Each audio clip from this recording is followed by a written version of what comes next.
Hello दोस्तों, स्वागत है आप सभी के अपने चैनल आर के एक्सपर्ट क्लासेस पर।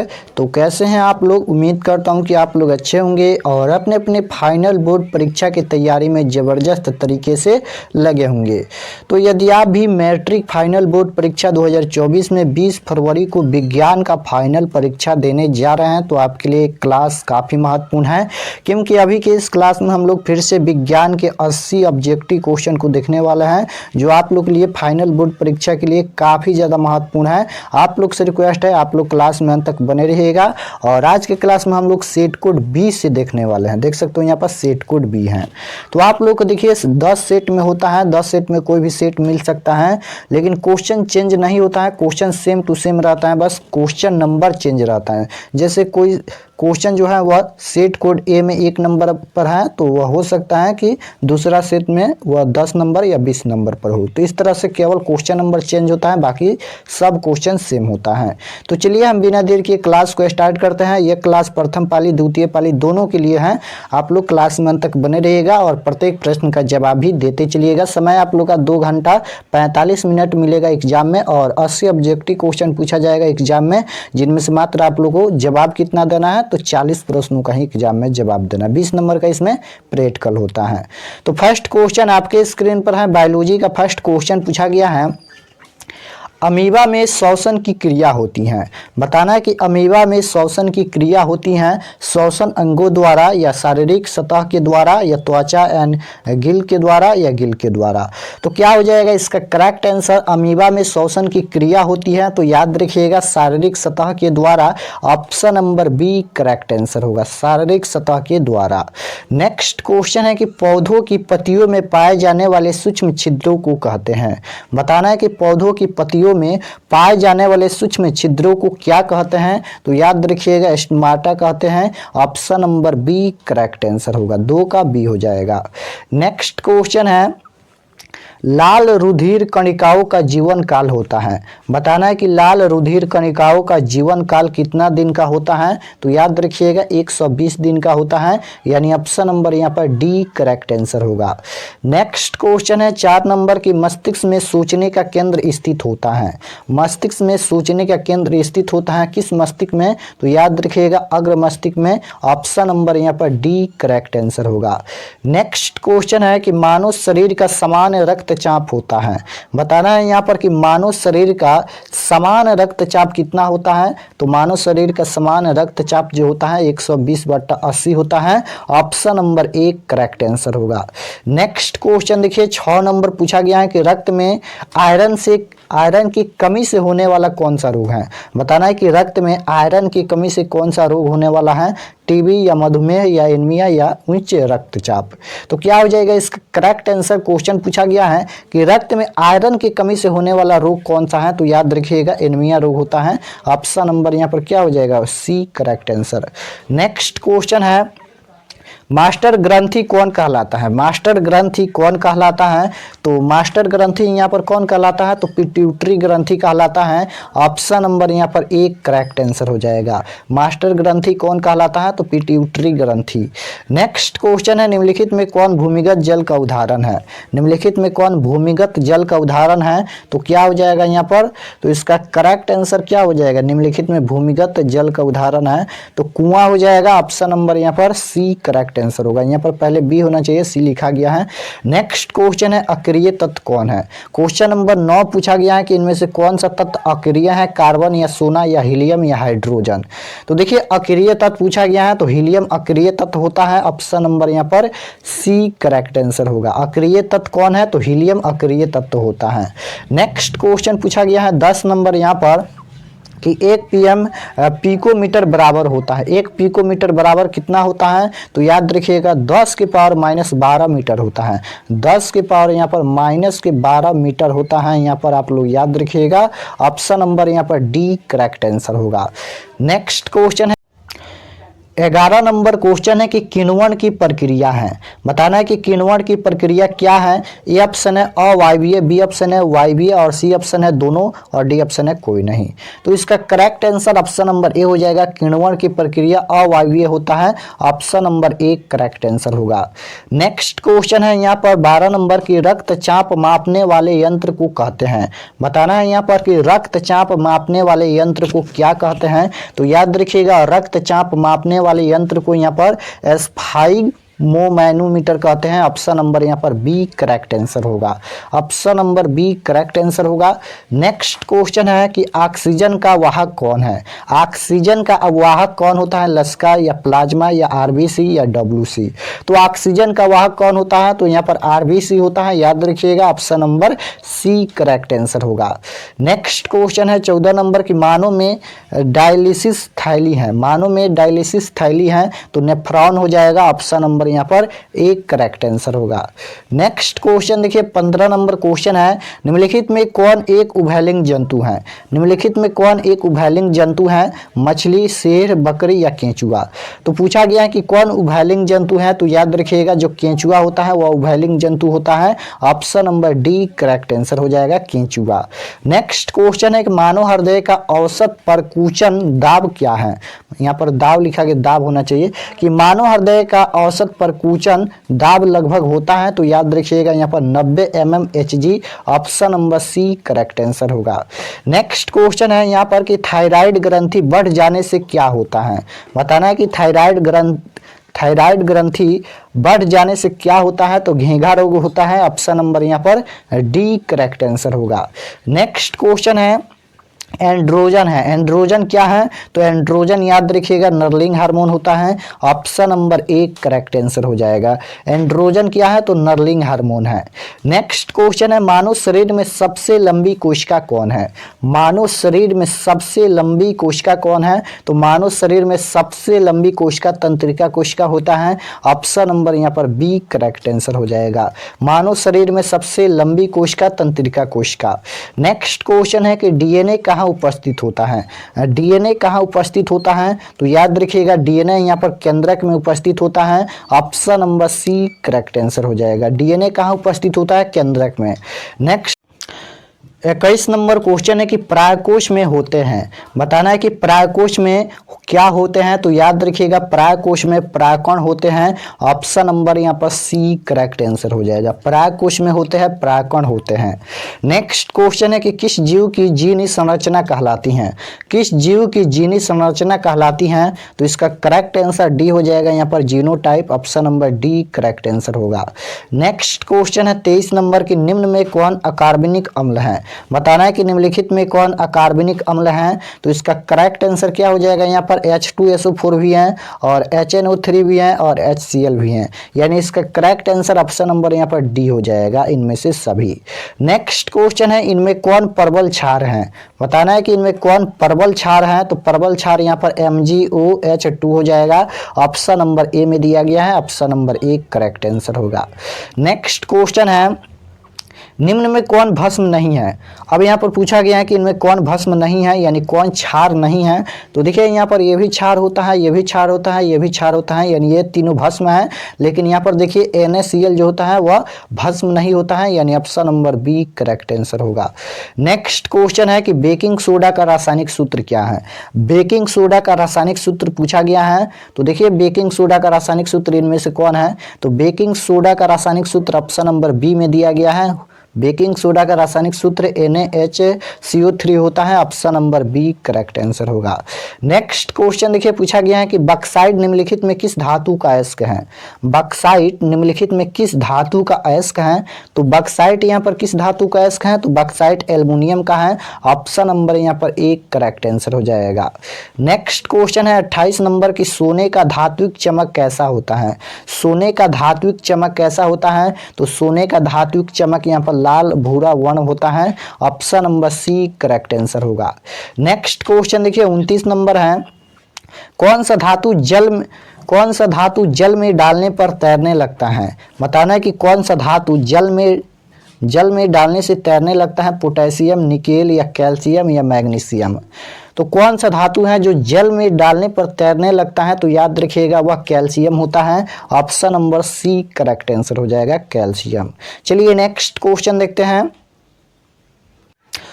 30 नंबर क्वेश्चन है कि जब प्रकाश की किरण हवा से कांच में प्रवेश करती है तो मुड़ जाती हैं। बताना है कि जब प्रकाश की किरण हवा से कांच में प्रवेश करती हैं तो किरण मुड़ जाती हैं। याद रखिएगा अभिलंब के निकट हो जाएगा। Option number B correct answer होगा अभिलंब के निकट। नेक्स्ट क्वेश्चन है कि दृश्य प्रकाश में किस वर्ण का तरंगदैर्घ्य अधिकतम होता है? तो लाल रंग का तरंगदैर्घ्य अधिकतम होता है। Option number B correct answer होगा लाल रंग का तरंगदैर्घ्य अधिकतम होता है। नेक्स्ट क्वेश्चन है साइड मिरर के रूप में प्रयुक्त होता है? कई बार बताएं साइड मिरर के रूप में यहाँ पर कौन सा दर्पण प्रयुक्त होता है? तो उत्तल दर्पण। Option number B correct answer होगा। नेक्स्ट क्वेश्चन है कि किसी उत्तल लेंस की फोकसंतर 50 सेंटीमीटर है तो उसकी क्षमता क्या होगी? तो उसकी क्षमता क्या हो जाएगा? तो देखिए यहाँ पर सॉल्व कर लीजिए, 1/100 हो जाएगा और गुना यहाँ पर 50 हो जाएगा, 50 दूना 100, यानी इसका करेक्ट आंसर होगा यहाँ पर 2 डायोप्टर। अब प्लस का होगा कि माइनस का होगा? तो देखिए यहाँ पर उत्तल लेंस की क्षमता यानी उत्तल लेंस की फोकस दूरी दिया गया है तो उत्तल लेंस की क्षमता भी पूछा गया है। तो देखिए उत्तल लेंस की फोकस दूरी आप जानते हैं धनात्मक होता है यानी प्लस का होता है, तो इसकी क्षमता भी प्लस के 2 डायोप्टर होगा। ऑप्शन नंबर यहाँ पर डी करेक्ट आंसर होगा। नेक्स्ट क्वेश्चन है किसी दर्पण से वस्तु को कहीं भी रखने से वस्तु के बराबर आकार का सीधा प्रतिबिंब बनता है तो कौन सा दर्पण होगा? तो या तो वह समतल दर्पण होगा या तो उत्तल दर्पण होगा, यानी option number D correct answer. Next question है निम्न में कौन सा पदार्थ लेंस के लिए प्रयुक्त नहीं किया जाता है? निम्नलिखित में कौन सा पदार्थ है जो लेंस के लिए प्रयुक्त नहीं किया जाता है? तो याद रखिएगा पित्तल होता है। Option number C correct answer. Next question है शरीर में सबसे छोटी रक्त वाहिनी, तो शरीर में सबसे छोटी रक्त वाहिनी क्या है? यहाँ पर वैना केवा होता है। Option number B correct answer होगा। नेक्स्ट क्वेश्चन है कि पौधों में जनन अंग कहाँ पाए जाते हैं? तो पौधों में जनन अंग पुष्प में पाए जाते हैं। Option number A correct answer होगा। नेक्स्ट क्वेश्चन है प्रकाश संश्लेषण होता है। प्रकाश संश्लेषण कब होता है? तो प्रकाश संश्लेषण याद रखिएगा दिन में होता है। Option number A correct answer होगा। नेक्स्ट क्वेश्चन है कि निम्नलिखित में कौन सी अधातु विद्युत का सुचालक होता है? कौन सा धातु है जो विद्युत का सुचालक होता है? तो अधातु पूछा गया है तो यहाँ पर ग्रेफाइट हो जाएगा। Option number B correct answer होगा। नेक्स्ट क्वेश्चन है निकट दृष्टि दोष को दूर करने के लिए कौन सा लेंस प्रयुक्त होता है? तो निकट दृष्टि दोष पूछेगा तो अवतल लेंस हो जाएगा, दूर दृष्टि दोष पूछेगा तो उत्तल लेंस हो जाएगा। नेक्स्ट क्वेश्चन है विद्युत का अच्छा चालक, तो विद्युत का अच्छा चालक चांदी होता है। ऑप्शन नंबर डी में दिया गया है। Option number D correct answer होगा। नेक्स्ट क्वेश्चन है लेंस की शक्ति की इकाई, तो लेंस की शक्ति की इकाई डायोप्टर होती है। क्या हो जाएगा? Option number A correct answer होगा। नेक्स्ट क्वेश्चन है कि तारे की टिमटिमाने का कारण है। बताइए कि यहाँ पर तारे के टिमटिमाने का क्या कारण है? वायुमंडलीय परिवर्तन या वायुमंडलीय अपवर्तन या कुल परिवर्तन या कुल अपवर्तन? तो बताना है कि तारे की टिमटिमाने का क्या कारण है? तो याद रखिएगा तारे के टिमटिमाने का कारण है वायुमंडलीय अपवर्तन। ऑप्शन नंबर यहाँ पर बी करेक्ट आंसर हो जाएगा। वायुमंडलीय अपवर्तन के कारण तारे हमारे नेत्रों में टिमटिमाते नजर आते हैं। नेक्स्ट क्वेश्चन है कि किस लेंस को अभिसारी लेंस कहते हैं? देखिए एक अभिसारी लेंस होता है और एक अपसारी लेंस होता है। तो अभिसारी लेंस पूछेगा तो अभिसारी लेंस याद रखिएगा उत्तल लेंस को कहते हैं और अपसारी पूछेगा तो अवतल लेंस को कहते हैं। नेक्स्ट क्वेश्चन है किसी आंतरिक यात्री को आकाश कैसा प्रतीत होता है?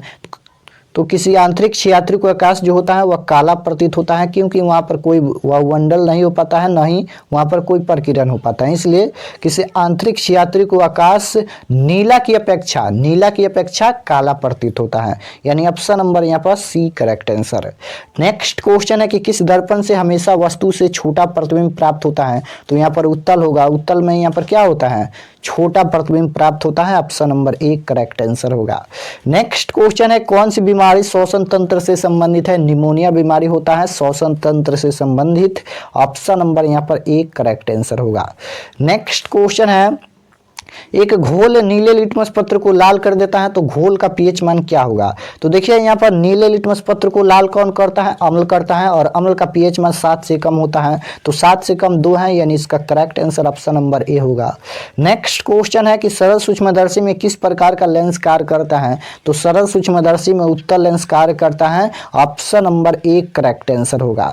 नेक्स्ट क्वेश्चन है कि प्रकाश के अपवर्तन के कितने नियम हैं। तो प्रकाश के अपवर्तन या प्रकाश के परावर्तन के 2 नियम होता है, option number A correct answer. Next question है भोजन का पाचन किस प्रकार की अभिक्रिया है। बताना है कि भोजन का पाचन किस प्रकार की अभिक्रिया है। तो याद रखिएगा भोजन का पाचन जो है कौन सा अभिक्रिया है, तो उपचयन अभिक्रिया है, ऑप्शन नंबर यहाँ पर ए करेक्ट आंसर हो जाएगा। नेक्स्ट क्वेश्चन है 52 नंबर कि दाढ़ी बनाने में कौन सा दर्पण प्रयुक्त होता है। तो दाढ़ी बनाने में अवतल दर्पण प्रयुक्त होता है। नेक्स्ट क्वेश्चन है कि मानव मूत्र में यूरिया की प्रतिशत मात्रा होती है। तो यहाँ पर 2% होती है, option number C correct answer होगा। नेक्स्ट क्वेश्चन है कि पौधों में गैसों का आदान प्रदान किसके द्वारा होता है, रंध्र के द्वारा होता है, याद रखिएगा option number A correct answer हो जाएगा, रंध्र के द्वारा। नेक्स्ट क्वेश्चन है एक लिंगी पादप का उदाहरण है। एक लिंगी पादप का उदाहरण इनमें से कौन है। तो एक लिंगी पादप का उदाहरण इनमें से यहाँ पर पपीता है, option number A correct answer होगा। नेक्स्ट क्वेश्चन है 56 नंबर की प्रकाश संश्लेषण की क्रिया होती है। प्रकाश संश्लेषण की क्रिया किसमें होती है, प्रकाश संश्लेषण की क्रिया हरे पौधे में होती है, option number B correct answer होगा। नेक्स्ट क्वेश्चन है कि कमरे के ताप पर द्रव अवस्था में रहने वाला अधातु है। तो देखिए अधातु ब्रोमीन होता है और यहाँ पर धातु पारा होता है, याद रखिएगा। नेक्स्ट क्वेश्चन 58 नंबर क्वेश्चन है कि पित्तल क्या है। बताना है कि पित्तल क्या है। तो पित्तल यहाँ पर क्या होता है, तो पित्तल यहाँ पर मिश्र धातु होता है, option number C correct answer होगा। नेक्स्ट क्वेश्चन है कि अवतल लेंस का आवर्धन होता है। अवतल लेंस का आवर्धन क्या होता है, तो V/U होता है, option number C correct answer होगा। नेक्स्ट क्वेश्चन है कि उदासीन विलयन का पीएच मान, उदासीन विलयन का पीएच मान केवल 7 होता है, ऑप्शन नंबर यहाँ पर सी करेक्ट आंसर होगा। नेक्स्ट क्वेश्चन है ओम का नियम है। ओम का नियम क्या है, तो ओम का नियम देखिए तो क्या है, तो V बराबर यहाँ पर क्या होता है IR होता है, यानी ऑप्शन नंबर यहाँ पर ए में दिया गया है, option number A correct answer होगा। नेक्स्ट क्वेश्चन है कि किस जीव में हीमोग्लोबिन नहीं होता है। किस जीव में हीमोग्लोबिन नहीं होता है, तो मक्खी में हीमोग्लोबिन नहीं होता है, option number B correct answer हो जाएगा, मक्खी में हीमोग्लोबिन नहीं होता है। नेक्स्ट क्वेश्चन है कि पादप में जाइलम उत्तरदायी है। पादप में जाइलम उत्तरदायी है, जल का वहन हो जाएगा, option number A correct answer हो जाएगा, जल का वहन। नेक्स्ट क्वेश्चन है कार्बन क्या है। तो कार्बन यहाँ पर अधातु होता है, याद रखिएगा, option number B correct answer होगा, कार्बन अधातु होता है। नेक्स्ट क्वेश्चन है कोई घोल नीले लिटमस पत्र को लाल कर देता है। अब यहाँ पर पूछा गया कि कोई घोल नीले लिटमस पत्र को लाल कर देता है, तो इसका पीएच मान क्या होगा, 2 होगा, option number A correct answer होगा। नेक्स्ट क्वेश्चन है अम्ल का जलीय विलयन सुचालक होता है। अम्ल का जलीय विलयन किसके सुचालक होता है, तो अम्ल का जलीय विलयन विद्युत का सुचालक होता है, option number A correct answer होगा, अम्ल का जलीय विलयन विद्युत का सुचालक होता है। नेक्स्ट क्वेश्चन है किस धातु को चाकू से सरलता से काटा जा सकता है। तो सोडियम और लिथियम को चाकू से सरलता से काटा जा सकता है, option number D correct answer होगा। नेक्स्ट क्वेश्चन है कार्बन की परमाणु संख्या। तो कार्बन की परमाणु संख्या कितना होता है, तो कार्बन की परमाणु संख्या 6 होता है और कार्बन की संयोजकता 4 होता है, दोनों याद रखिएगा, ऑप्शन नंबर यहाँ पर डी करेक्ट आंसर होगा। नेक्स्ट क्वेश्चन है मनुष्य के शरीर की सबसे बड़ी ग्रंथि कौन है। मनुष्य के शरीर की सबसे बड़ी ग्रंथि पूछा गया है, तो सबसे बड़ी ग्रंथि यकृत होता है, option number D correct answer होगा। नेक्स्ट क्वेश्चन है कि प्रकाश का वर्ण विक्षेपण किस उपकरण से संभव होता है। तो प्रकाश का वर्ण विक्षेपण यहाँ पर प्रिज्म से संभव होता है, option number C correct answer होगा। नेक्स्ट क्वेश्चन है कि खुला परिसंचरण तंत्र किसमें पाया जाता है, काकरोच में पाया जाता है, याद रखिएगा, option number C correct answer होगा। नेक्स्ट क्वेश्चन है कि मानव नेत्र जिस भाग पर किसी वस्तु का प्रतिबिंब बनाते हैं वह क्या होता है। मानव नेत्र जिस भाग पर किसी वस्तु का प्रतिबिंब बनाते हैं वह क्या होता है, तो याद रखिएगा दृष्टिपटल या रेटिना होता है, option number D correct answer होगा। नेक्स्ट क्वेश्चन है निम्नलिखित में कौन जैव मात्रा ऊर्जा का स्रोत नहीं है? तो यहाँ पर क्या हो जाएगा, नाभिकीय ऊर्जा नहीं है, option number C correct answer होगा। नेक्स्ट क्वेश्चन देखिए 74 नंबर क्वेश्चन है कि निम्नलिखित में अस्पष्ट दर्शन की न्यूनतम दूरी, तो अस्पष्ट दर्शन की न्यूनतम दूरी 25 सेंटीमीटर होता है, option number B correct answer होगा। नेक्स्ट क्वेश्चन है कि ग्लोबल वार्मिंग के लिए उत्तरदायी गैस है, ग्लोबल वार्मिंग के लिए उत्तरदायी गैस कौन सा है? तो याद रखिएगा CO2 यानी कार्बन डाइऑक्साइड है, option number C correct answer. Next question है कि मानव नेत्र में किस प्रकार का लेंस पाया जाता है? तो मानव नेत्र में उत्तल लेंस पाया जाता है, option number A correct answer होगा। मानव नेत्र में उत्तल लेंस पाया जाता है। नेक्स्ट क्वेश्चन है कि गर्म जल प्राप्त करने के लिए हम सौर जल तापन का उपयोग किस दिन नहीं कर सकते हैं? गर्म जल प्राप्त करने के लिए हम सौर जल तापन का उपयोग किस दिन नहीं कर सकते हैं? तो बादलों वाले दिन में नहीं कर सकते हैं, option number A correct answer होगा। नेक्स्ट क्वेश्चन है कि विद्युत हीटर विद्युत धारा के किस प्रभाव पर कार्य करती हैं? विद्युत हीटर विद्युत धारा के किस प्रभाव पर कार्य करती हैं? तो याद रखिएगा इसका करेक्ट आंसर क्या हो जाएगा, उसमें प्रभाव पर, option number A correct answer होगा। नेक्स्ट क्वेश्चन है क्रांति कोण के लिए अपवर्तन कोण का मान कितना होगा? तो क्रांति कोण के लिए अपवर्तन कोण का मान 90 डिग्री होता है, option number D correct answer हो जाएगा। नेक्स्ट क्वेश्चन है कि विद्युत चुंबक बनाने के लिए प्राय किस पदार्थ के क्षार का उपयोग होता है? विद्युत चुंबक बनाने के लिए प्राय किस पदार्थ के क्षार का उपयोग होता है? तो नरम लोहा का उपयोग होता है, option number C correct answer होगा। नेक्स्ट क्वेश्चन खत्म हो गया।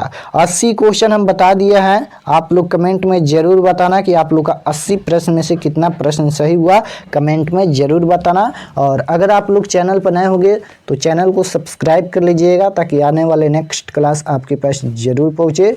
और आप जानते हैं कि रोज़ शाम 6 बजे आप लोग का क्लास होता है, तो आप लोग क्लास में जुड़ जाइएगा रोज़ शाम 6 बजे। तो मिलते हैं नेक्स्ट क्लास में। आप लोग सेल्फ स्टडी ज़्यादा कीजिए क्योंकि आप लोग का फाइनल बोर्ड परीक्षा जो है वो बहुत ही नज़दीक है, बस कुछ ही दिनों में आप लोग का एग्ज़ाम शुरू होने वाला है। तो आप लोग ज़्यादा से ज़्यादा रिवीजन कीजिए और सेल्फ स्टडी कीजिए। मिलते हैं नेक्स्ट क्लास में, आप सभी को धन्यवाद।